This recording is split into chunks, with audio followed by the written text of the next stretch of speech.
when all this was unfolding, the news we were getting here was that not only did you have a potentially gravely ill child, but that your boat was sinking. Right.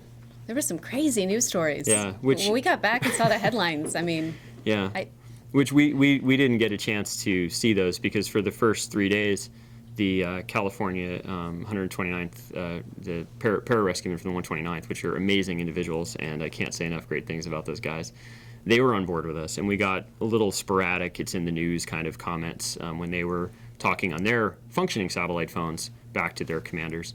And then when we were on the Vandegrift for another few days, we kind of got a little bit of it being a thing. But for the first week, really, we didn't hear anything. And so I think that was actually the biggest week that it was in the media. There was a bit of miscommunication as far as, one of the things that the rescue folks were looking to do was for us to get back to where we came from. It's a pretty reasonable thing to do. The problem is that we had gone downwind essentially through the easterly trades into the intertropical convergence zone for over 1,000 miles at that point. And it had taken just shy of about 3 weeks to get to that spot.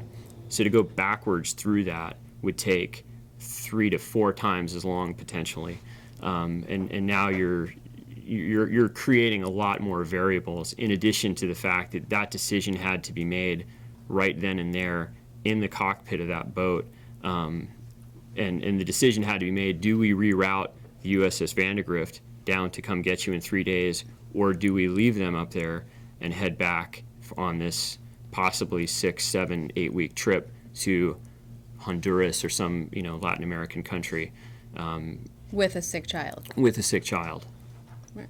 That just required us to initiate this huge rescue effort.